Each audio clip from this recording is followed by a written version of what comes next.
નમસ્કાર દર્શક મિત્રો, તન્ના સમાચારમાં આપનું સ્વાગત છે। All India fire service sports control board દ્વારા 1 થી 4 ફેબ્રુઆરી સુધી ગુજરાત યુનિવર્સિટી મેદાન ખાતે બીજી all India fire service sports and fire service મીટનું આયોજન કરવામાં આવ્યું હતું, જેમાં 22 રાજ્યોના 2000 જેટલા ફાયર ફાઇટરે ભાગ લીધો હતો અને તેમાંથી સુરતની ટીમે 2 ગોલ્ડ 2 બ્રોન્ઝ મેડલ મેળવીને સુરતનું નામ રોશન કર્યું હતું। બીજી all India fire service sports અને fire service meet Ahmedabad Gujarat university sports complex ground Vastrapur ખાતે યોજાઈ હતી, જેમાં સમગ્ર ભારત દેશના વિવિધ રાજ્યોમાંથી 22 જેટલા રાજ્યોની ફાયર સર્વિસીસ દ્વારા ભાગ લીધો હતો, જેમાં Surat fire and emergency services વિભાગમાંથી ડિવિઝનલ ફાયર ઓફિસર ઈશ્વર એમ પટેલની આગેવાની હેઠળ વિવિધ એથ્લેટિક્સ ઇવેન્ટ્સ અને વિવિધ પ્રકારની ફાયર ડ્રીલોમાં મનપાના ફાયર વિભાગના ફાયર કર્મીઓએ ભાગ લીધો હતો, જેમાં સમગ્ર ભારતભરમાંથી આવેલ રાજ્યોની ફાયર સર્વિસીસની પરેડના મુખ્ય કમાન્ડર તરીકે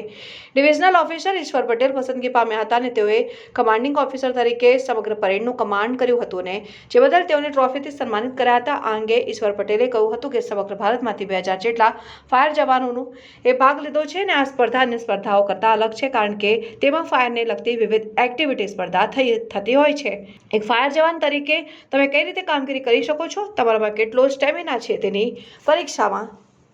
થતી હોય છે ચકાસણી। બ્યુરો રિપોર્ટ, તન્ના સમાચાર, સુરત। હું Ishwar M Patel, divisional fire officer, second all India fire service spot અને સર્વિસ મીટ 2નું આયોજન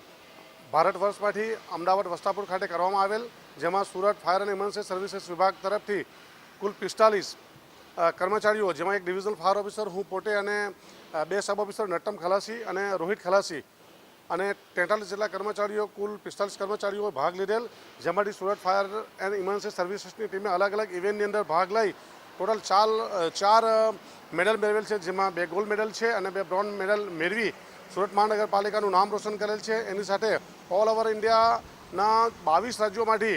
પરેડની કમાન્ડિંગ ઓફિસર તરીકે ખુદ મારી ઈશ્વર એમ પટેલ ડિવિઝનલ ફાયર ઓફિસરની પસંદગી કરવામાં આવેલ અને કમાન્ડિંગની કામગીરી કરવા બદલ ઓલ ઓવર ઇન્ડિયા સર્વિસ સમિતિ તરફથી સન્માનિત કરવામાં આવેલ છે।